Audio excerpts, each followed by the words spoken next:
to the body, as you saw them in that last clinch.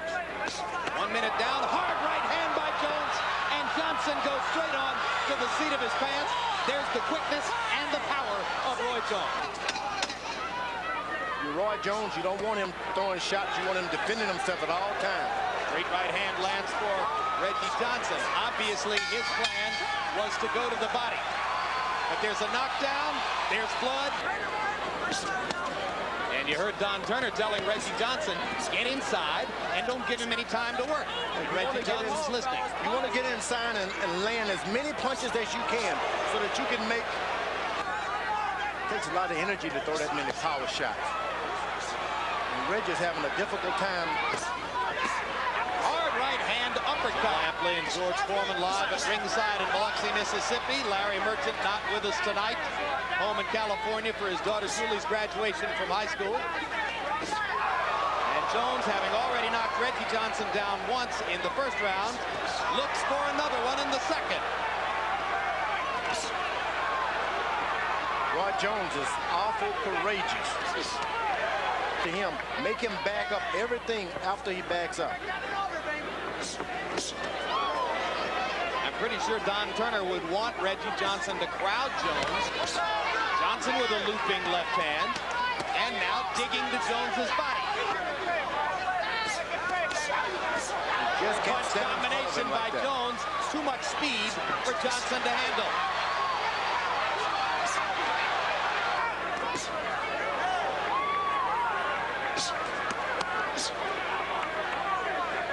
Has there ever in the history of the sport been a 175-pound fighter with the kind of hand speed that Roy Jones has? He's gifted. He started off in the lighter weights, and just like one of those jet pilots. Speed moved up with him, and you see what happens. Reggie Johnson's coming up for the fourth round hurt, but this is all Roy Jones. Look at that. Yep, we could see a finish here. Well called, Harold, as Reggie Johnson has no legs, or at least... sensational uppercut snaps Johnson's head back, and Roy beginning to clown just a little bit for the audience here. You can't play with Reggie, though. You can't play with him. Roy even looks away to try to tempt Reggie to come off the ropes, and dances with Elmo Adolph. Hard shot. Well, it's an almost insurmountable task facing Johnson now since 1993. And accuracy and activity.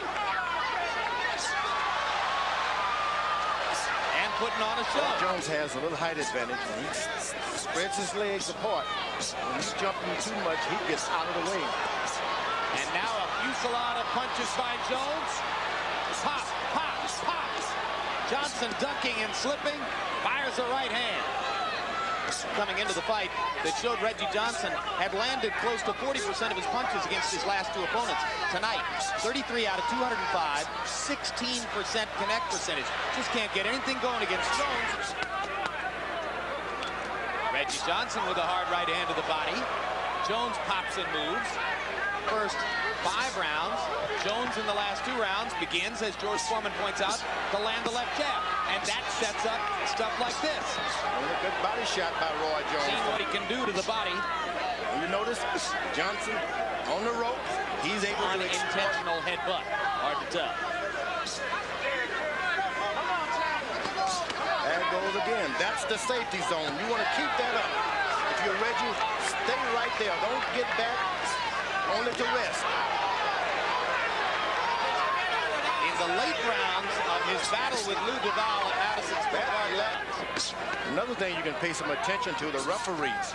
Whenever Reggie gets Roy on the ropes, the referee comes in and say, get back. Now, wait a minute. You can still fight on the ropes.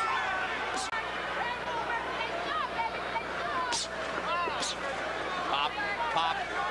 Jones's hand speed still there. Hard. Only he can make Roy Jones lose his temper a little bit and just get wild like that. Then Reggie's in business. You want him to keep doing that.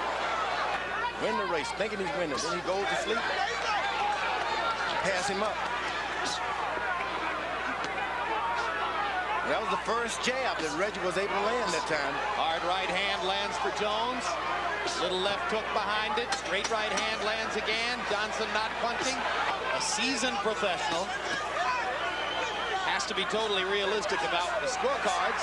Looking for some way to find a knockout opportunity.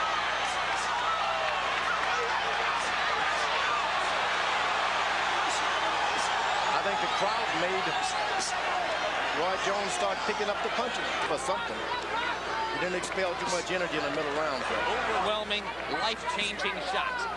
You know, Muhammad Ali was kind of like that. That brutal body shot with the left hand in round 8. Number 1, I told y'all. Hard to imagine that he lost a round. Let's go to Michael Buffer to hear the scores. Ladies and gentlemen, we go to the scorecards. All 3 judges, Paul Sita, Kova Jesus, and Chuck Hassett, score the bout 120 to 106 for the winner, who is now the unified light heavyweight champion of the world from Pensacola, Florida, Roy Jones Jr.